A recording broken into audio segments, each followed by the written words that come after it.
Nolan Hayes cursed under his breath as the sky cracked open above Fifth Avenue, rain hammering down like it had a personal vendetta against him. He didn't do umbrellas, or storms, or walking anywhere for that matter.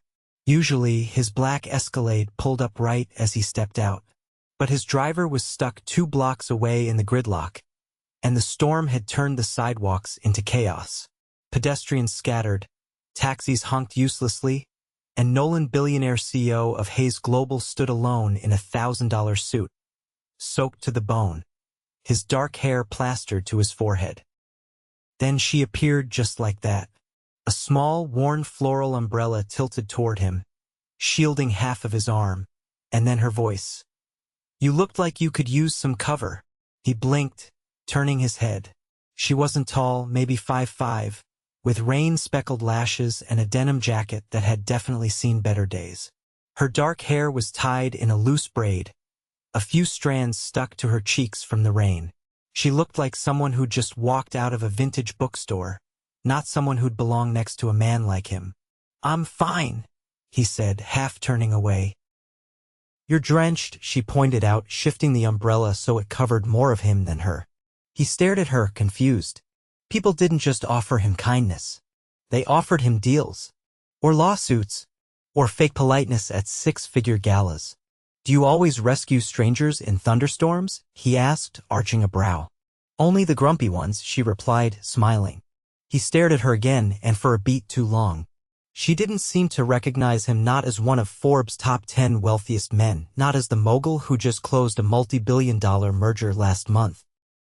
"I'm Nolan," he said, unsure why he cared to introduce himself at all. "Delilah," she replied, shifting the umbrella back over him again as the wind blew sideways. "I work around the corner at the animal shelter." He blinked. "You work there?" "Yeah. Dogs, mostly. Some cats. And one really angry parrot." He couldn't help the startled laugh that escaped him. For the next few minutes, they walked together like that, him, a stranger under her tiny umbrella, and her, talking casually like she wasn't standing next to the man with private jets and a penthouse above Central Park. She stopped at the corner, pointing toward a cafe tucked between 2 brownstones. "Need to wait out the rain?" she asked, tilting her head. He hesitated. He had a meeting in 30 minutes. He had a driver, a phone, a life built on control and timing. But her eyes were warm. And for the first time in a long time, he didn't want to go back to his schedule. He followed her in. The cafe smelled like cinnamon and espresso. She ordered a tea. He asked for black coffee and paid without thinking. Of course he did. "You didn't have to do that," she said as they settled into a small booth near the window. "I know." A pause. Then she smiled again, and he stared at her, wondering why it felt like he could breathe easier than he had in weeks. They talked. About nothing, mostly. About the parrot that cursed in Spanish. About how she grew up in Vermont. About how New York was too loud but she loved it anyway. He didn't talk about business. Or mergers. Or the board. He didn't mention his name was printed on the downtown skyscraper she walked past every day. And she didn't ask. She didn't care. "I should go," she finally said after an hour passed. "My shift starts soon." He stood with her, not ready to let her go. "Can I?" He paused, unsure. "Can I walk you there?" She looked surprised. Then she nodded once. "Sure." They walked the 5 blocks in silence. This time she didn't offer the umbrella. The storm had calmed, but he stayed close anyway, hands in his coat pockets, stealing glances at her as her soaked sneakers slapped the pavement. The shelter was small, tucked between a laundromat and a deli. She turned to face him at the door. "Well?" "Thanks for the coffee," she said. "Thanks for the umbrella," he answered. A pause. She smiled, then disappeared inside. Nolan stood there for a moment too long. He told himself it was nothing. Just a random act of kindness from a stranger. A moment in the rain. A woman who wouldn't recognize him if he walked into her shelter tomorrow with a blank check. But that night, sitting in his penthouse with a skyline view and silence pressing in around him, Nolan Hayes thought about a girl with rain in her lashes and a smile that made him forget who he was supposed to be. and he realized something that unsettled him more than any hostile takeover ever had. He wanted to see her again. He didn't even know her last name. Nolan Hayes didn't cancel meetings. He didn't reschedule.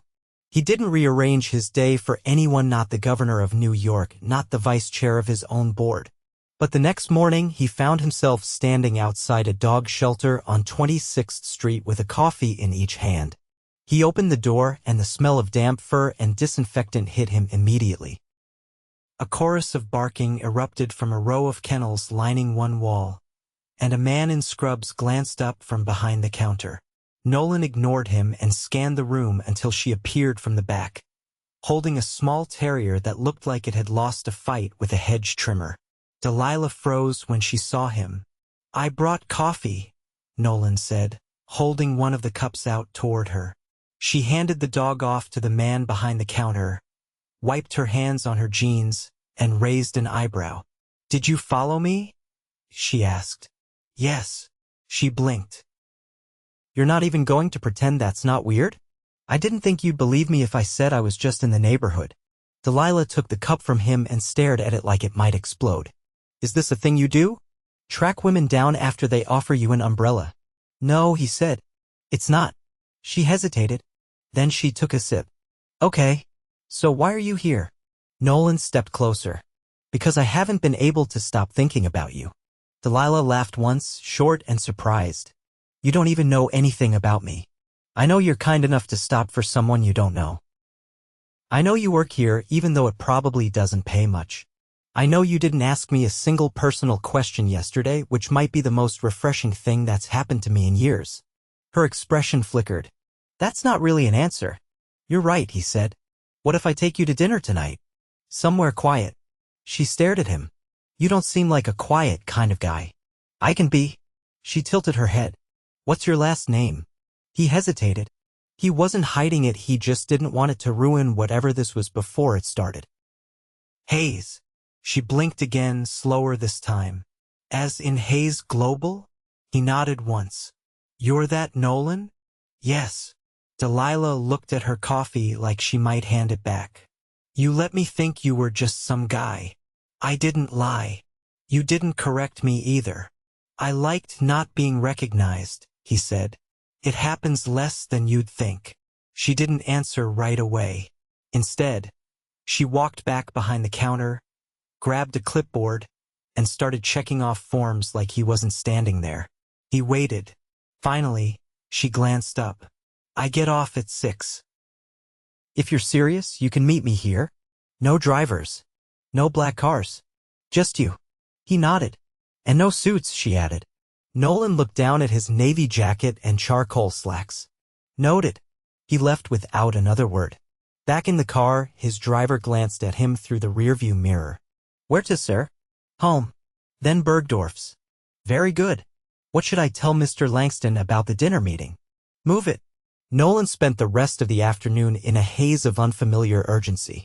He didn't know what kind of food she liked, where she'd feel comfortable, if she even owned anything fancy enough for a proper restaurant. He finally settled on something understated. A dimly lit Italian place tucked between two galleries in the West Village. No paparazzi, no press, no reservation under his name. By 6:15, he was back at the shelter in jeans and a navy sweater, leaning against the building as she stepped outside, locking the door behind her. Her hair was down this time, curling at the ends.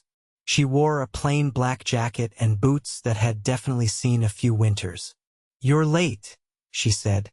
"You weren't waiting," he replied. True. They took the subway.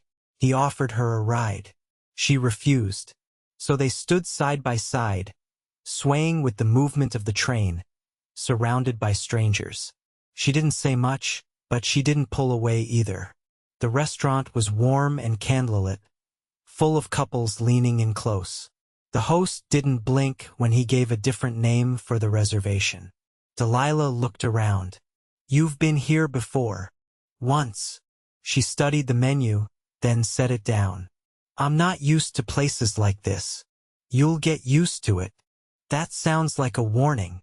He looked at her across the table. "It's not. They ordered. She picked the cheapest pasta on the menu. He didn't correct her. Over dinner, she asked about his family. He told her his mother lived in Santa Barbara and his father had passed away when he was in college. She asked if he had any siblings. He didn't. When she asked how he got started, he hesitated. I built something people needed, he said. Then I built the next thing faster than anyone else. That's vague. It's honest. She nodded. You talk about your company like it's alive. Sometimes it feels that way. Delilah leaned back. So why are you here? With me. He waited a beat. Because you're not impressed by any of it. And that makes me want to know what would. She didn't answer. Instead, she looked at him for a long time, like she was trying to find the truth he wasn't saying. When the bill came, she didn't even reach for her wallet. He paid in silence. Outside, the air had turned cold again, but the sky was clear. They walked toward the nearest station, and when they reached the steps, she paused. You're not what I expected, she said. Neither are you. She hesitated. Then she leaned in and kissed him once, lightly, like punctuation at the end of a sentence. Then she turned and walked down the stairs. Nolan stood there, watching until she disappeared. And for the first time in years, he didn't feel like a man who owned the city. He felt like a man who was just beginning to understand what it meant to want something he couldn't control. Delilah didn't come to the phone the next day. Nolan called the shelter twice, once in the morning, once in the afternoon. The first time, a volunteer told him she wasn't in yet. The second time, someone else said she'd already left. No explanation, no offer to take a message, just a sharp click as the line went dead. By the time his driver pulled up outside the penthouse that evening, Nolan's jaw ached from tension. He hadn't noticed buildings since sunrise. He didn't chase people. But then, no one had ever left him wondering what they were thinking the day after a kiss. He didn't sleep much that night. The next morning, he stood outside the shelter again, this time before they opened. The street was still quiet, the sun just breaking over the rooftops, casting long shadows across the sidewalk. He leaned against the brick wall and waited, coffee in hand, unsure what he'd say when she arrived. When she did, she looked tired. Her hair was pulled into a messy bun, and a faded hoodie hung off one shoulder. Her eyes landed on him, and for a moment, she stood completely still. Then she kept walking. I called, he said. I know, she replied, pulling keys from her bag. I waited. Delilah unlocked the door and stepped inside without inviting him in. He followed anyway. The place was quiet, cages empty, the animals not yet brought out for the day. She set her bag down and turned to face him with her arms crossed. I needed space. I wasn't asking for anything. Then why are you here? He hesitated. Because it felt different with you. Delilah shook her head. You keep saying things like that, but you don't know me. You don't know what my life looks like after you leave. Then show me. She looked at him, really looked this time, like she was weighing something inside herself that she hadn't wanted to touch. I don't do this, she said. I don't let men with private elevators and tailored lives walk into mine. I've spent too long keeping things simple. You think I'll ruin that? I know you will. Nolan stepped closer, slow, unhurried. You're not afraid of me. You're afraid of what this could become. She didn't deny it. Then she walked past him, pulled up the metal gate for the front windows, and flipped the sign from closed to open. He didn't leave. Instead, he knelt beside a crate stacked near the front and reached inside. A pair of cautious eyes stared back at him, an old beagle with one ear folded and a scar over its nose. What happened to this one? He was left behind when his owner got evicted. We're trying to get him adopted, but he's not exactly a showstopper. Nolan scratched gently behind the dog's ear. He's still got fight in him. Delilah leaned against the doorway. You're full of metaphors, you know that? He looked up. Is that a deal breaker? She didn't answer. Instead, she grabbed a leash and handed it to him. Come on. You can help me walk him. You want to see my world? Start here. They walked a few blocks through the neighborhood, the dog hobbling slightly but determined to keep pace. Nolan held the leash while Delilah pointed out the buildings this one used to be a bakery that one's been empty since the fire, the corner bodega with the best coffee under $2. Nothing about it was polished. The sidewalks were cracked and the air smelled like damp concrete and old newspapers. But she moved through it like it was hers. When they sat on the edge of a low stone planter while the dog sniffed a tree, she finally broke the silence. My dad was a mechanic. He worked 6 days a week, barely made rent. My mom cleaned houses. We didn't have a lot, but we had enough. When I was 16, my mom got sick. By 18, I was working 2 jobs to keep us from losing everything. Nolan didn't speak. I'm not telling you that to make you feel sorry for me, she continued. I'm telling you because I built a life that doesn't depend on anyone else. Not favors. Not promises. Not billionaires with unreadable eyes. I don't want to offer you a favor. Then what is this? He hesitated. It's the first time I've wanted something real in a very long time.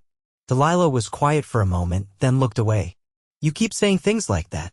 Because they're true. She stood. Come back tomorrow. If you still feel the same, maybe we'll talk. He rose beside her. You think I'll change my mind overnight? I think you're used to people making things easy for you. I'm not going to be one of them. He didn't argue.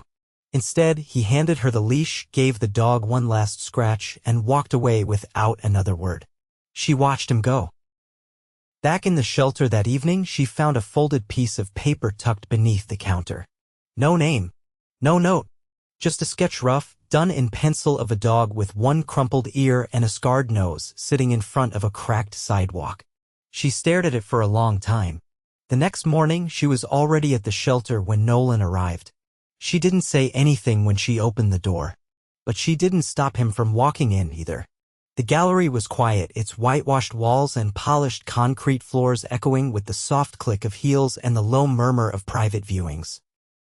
Delilah had never been to a place like this before. There were no price tags, no numbered signs, just a quiet sense of wealth that settled over everything like perfume. She stepped through the entrance slowly, her boots damp from the rain, though the storm had ended days ago. Nolan had left a note at the shelter that morning with an address and a single line. I want to show you something tonight. She hadn't said yes. She hadn't said anything. But she came. A woman with an elegant bun and a clipboard greeted her without surprise, as if she'd been expected. This way. Delilah followed down a narrow corridor, past rooms filled with abstract canvases and glass sculptures. But it wasn't until the last room that she stopped walking. The space was empty except for a single installation in the center. A large panel, set on an easel, charcoal and graphite bleeding into a portrait of a woman standing in the rain. Her head was tilted just slightly, her hand outstretched, holding a crooked umbrella that barely covered the man beside her. The man's face was indistinct, but his posture was unmistakable, rigid, powerful, and somehow softened by the curve of her shoulder near his. Delilah stared at it, unmoving. He said it was a personal piece, the woman offered, then stepped away without waiting for a response. Behind her, footsteps approached. She didn't turn. I couldn't get that moment out of my head, Nolan said quietly, his voice lower than usual, stripped of its usual polish. So I had it commissioned. You had someone draw me? I tried to do it myself first. It didn't come out right. Delilah looked at the portrait again. That's not what I looked like. No, he agreed. But it's how I saw you. She turned then, and for the first time she didn't hold anything back. Why are you really doing this? I've spent most of my life building things no one could touch. Buildings, deals, walls between myself and everything. You showed up in a storm and didn't see any of that. She crossed her arms. So this is gratitude? This is me asking for more time with you. Delilah studied him. He looked different tonight. Not in designer clothing or expensive shoes, he wore a dark shirt with the sleeves rolled, his expression open in a way that made her nervous. I don't fit in your world, she said quietly. I don't want the world I had before. She narrowed her eyes. You don't get to say that like it's easy. You can't just throw away your life and expect mine to stretch around it like a net. I don't want you to change anything. I just want to be part of it. She exhaled slowly. You don't even know what that means. Then teach me. A pause stretched between them. Then she asked, what happens when I mess up? When I say the wrong thing in front of your board? When I don't know which fork to use at dinner? Then I'll hand you the right one. Delilah's laugh came unexpectedly short and sharp. That's the most arrogant thing anyone's ever said to me. Probably, he said, stepping closer. But it's also true. She dropped her gaze. You're serious about this? Yes. Prove it. He paused, then pulled something from his jacket pocket. Not a ring. Not jewelry. A folded piece of paper. She unfolded it slowly. It was a contract, a transfer of ownership. You're giving the shelter the building? She whispered. It was set to be bulldozed next year. I bought out the developer. It's yours. You'll never have to worry about rent or zoning again. Delilah stared at the paper, her lips parting in disbelief. You did this without asking? I didn't want to ask until I was sure it was real. This isn't a gift. It's a promise. I believe in what you do. I want to be a part of it, not to change it. She folded the paper slowly. You still don't get it. He started to speak, but she held up a hand. You keep trying to prove your love with grand gestures. And they're beautiful. But I don't want things. I want to know that when everything goes quiet, when no one's looking, you're still this guy. You're still the man who showed up in the rain without an umbrella. He reached for her hand. Then come with me. To where? I had the rooftop cleared. There's something else I want to show you. She hesitated but didn't pull her hand away. The drive was short. His penthouse building loomed ahead, but he didn't take her upstairs. Instead, they rode the elevator straight to the rooftop. It was transformed. Fairy lights stretched across the open space, casting a soft glow over a table set for two. A soft jazz melody played from a hidden speaker. Beyond the railing, the skyline glittered like a sea of stars. Delilah stared around in disbelief. You did this. Tonight. I've had the space for years. Never knew what to do with it. He pulled out a chair for her. She sat in silence, overwhelmed. He poured 2 glasses of wine, then leaned back, watching her. Tell me something no one else knows about you, he said. She thought for a long moment. When I was 12, I wanted to be a marine biologist. I had this poster of a humpback whale above my bed. My dad used to take me to the aquarium every year on my birthday. He smiled. What changed? Life. Bills. Reality. Then we'll go, he said. Wherever you want. We'll find whales. She looked at him, really looked. You mean that? Yes. Why? Because I'm in love with you. The words weren't dramatic. He didn't drop to a knee or raise his voice. He just said them like they were the most obvious truth in the world. Delilah's eyes filled, but she didn't look away. I think I've been falling for you since the moment you let me keep the umbrella, she said. He reached across the table, fingers brushing hers. Then stay. I'm already here. He leaned in slowly, and she met him halfway. The kiss wasn't urgent or hungry. It was steady, assured.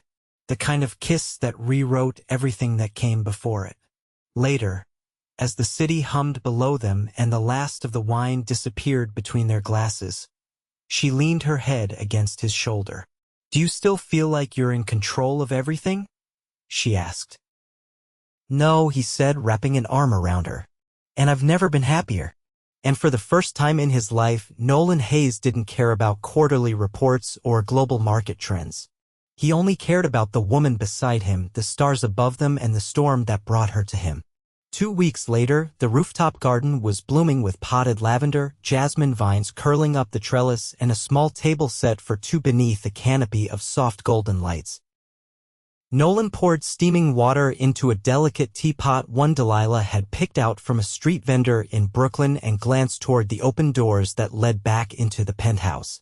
She emerged wrapped in a long cardigan, barefoot, a small towel in her hands. The beagle, now officially named Harold, padded after her with the slow dignity of a dog who had discovered orthopedic cushions and salmon kibble.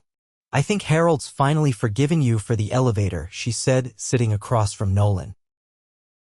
"He's the only one I've ever had to bribe with duck jerky," Nolan replied, placing the lid on the teapot.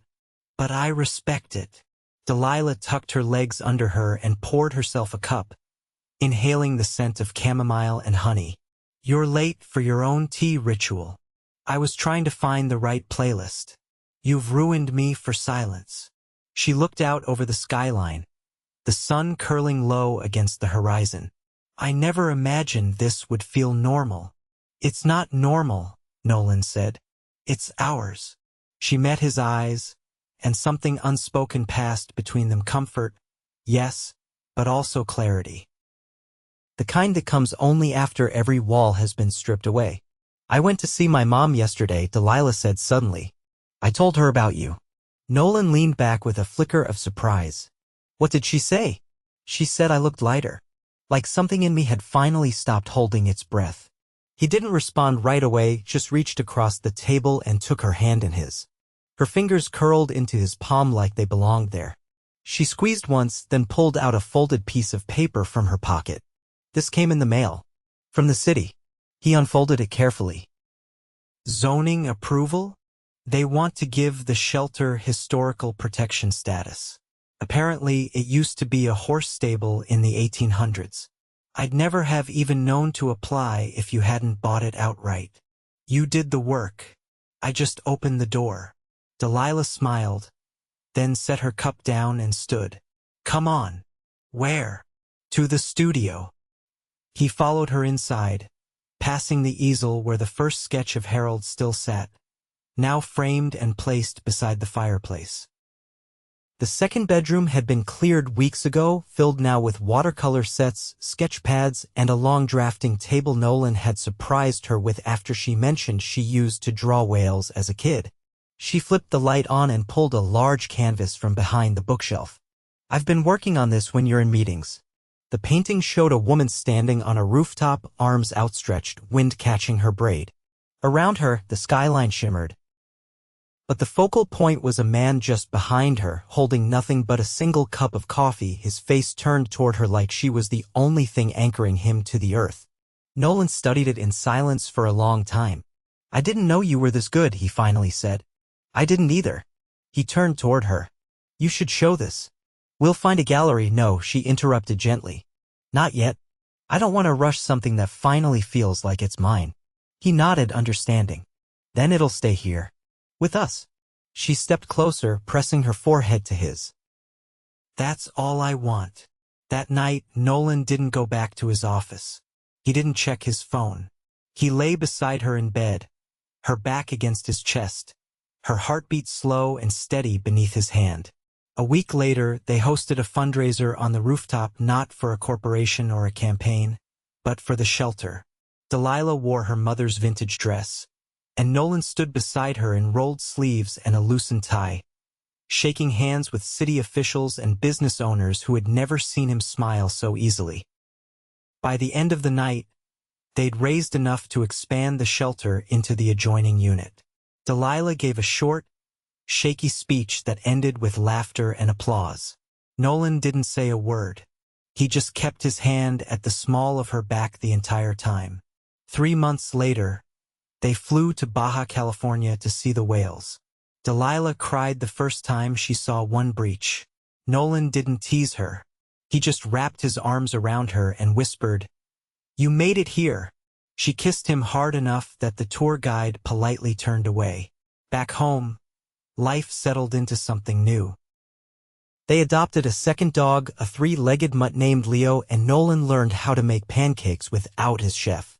Delilah started painting commissions for local businesses, her name quietly gaining traction in circles that had never heard it before. One afternoon in late spring, Nolan returned from a rare board meeting in LA and found Delilah barefoot on the rooftop painting under the open sky. She didn't hear him approach until his arms circled her waist from behind. "You smell like jet fuel," she murmured. "You smell like paint and sunshine." "I win." She turned in his arms. You're late. I was buying something.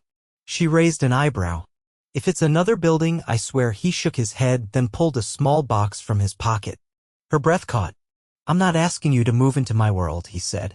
I'm asking if you'll keep building this one with me. Not because it's perfect, but because you make it better than anything I ever imagined. Delilah stared at the ring. Inside it wasn't massive, but it was beautiful. A single sapphire set in a gold band, delicate and strong. Yes, she said without hesitation. Of course, yes. He slid the ring onto her finger, and she laughed as the dogs barked below, chasing each other across the patio. They kissed as the sun dipped behind the skyline. Not because it was the end of something, but because it was the beginning of everything. 6 months later, they stood in front of the shelter, now expanded, painted bright with murals of every animal adopted in the last year, and cut the ribbon together. Nolan wore rolled sleeves again. Delilah wore red lipstick and a grin that refused to fade. Ready for the reception? He asked, offering his arm. Only if you make a toast. He groaned. I already donated the champagne. Too late. You're giving a speech. They walked inside, hand in hand, the crowd parting around them. And as the music swelled and glasses clinked and laughter filled the air, Nolan Hayes didn't think about profits or headlines or the next deal. He thought about the girl who gave him an umbrella in the rain, and how somehow she'd given him everything else too.